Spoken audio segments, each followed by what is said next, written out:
Hello everybody, and welcome back to SheffPlays Zombie Critique. And in today's video we are talking about the Frozen Dawn, which is the kind of final map in World War II Zombies. We still have the Tortured Path challenge maps to go, but yeah, we'll do our pros, cons, rating, recommendation, call it a review. So for the pros, it is a solid starting area. Like, it's got a pretty decent one. I really like the one on this map. It's got a ton of space, and it is one of the main training routes that I use when I play this map. And it has a quick exit that takes you to the Pack-a-Punch, so that's really nice. Next is, so these next two kind of go together. Just the way the map looks and just the setup of it has like an impending sense of doom, like you are at the finale. Like there is something big and something evil coming. And it's supposed to. Like, if you know the story of this game and you watch the cutscenes, beat the Easter eggs, whatever, you know that something intense is coming. And you can get that without seeing those just by playing this map. And it's very dark.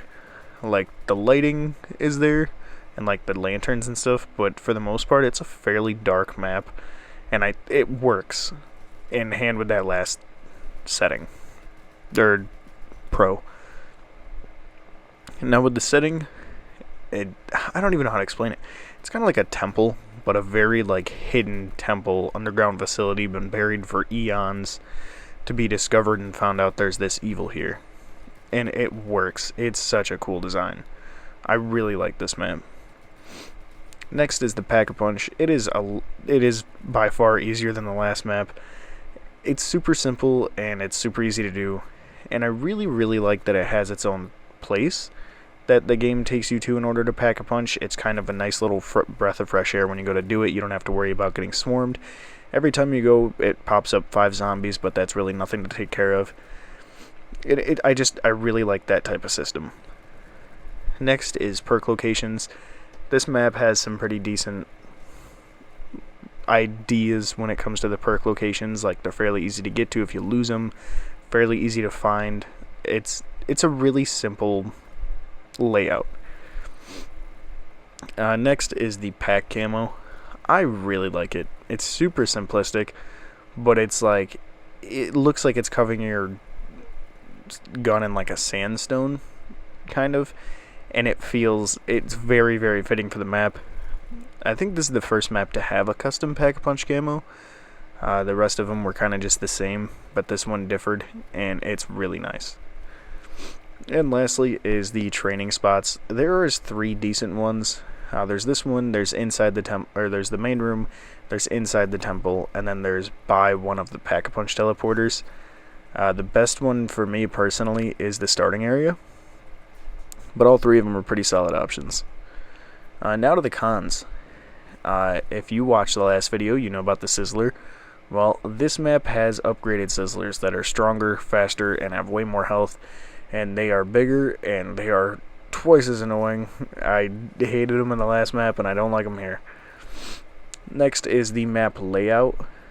For all the positive things I said about the setting and everything, that still stands. But the layout can be a little bit confusing. I found myself getting lost quite a bit. And this is a map that I've played a decent amount of, and I still get lost from time to time, just because of the way that it's laid out.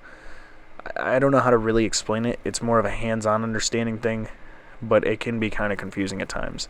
There are a ton of doors, a ton of hallways, and it can kind of throw you off guard when you're trying to do something. Next is the drop-offs.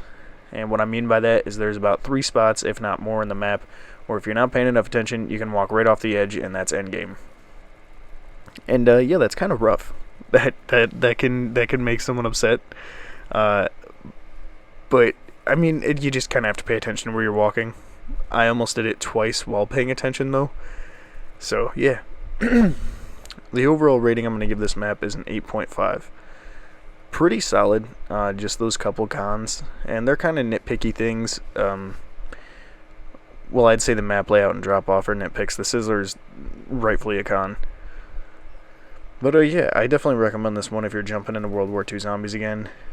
It's definitely solid. Like, it's fun, it looks different, and it's got that dark big finale, end of the show feeling to it, and I really enjoy that. So I hope you enjoyed. Hope you're having a good day. If you're watching early on, have a good rest of your day. See you in the next one, and until then, keep surviving. And up next, we will start the tortured math paps, or tortured path maps.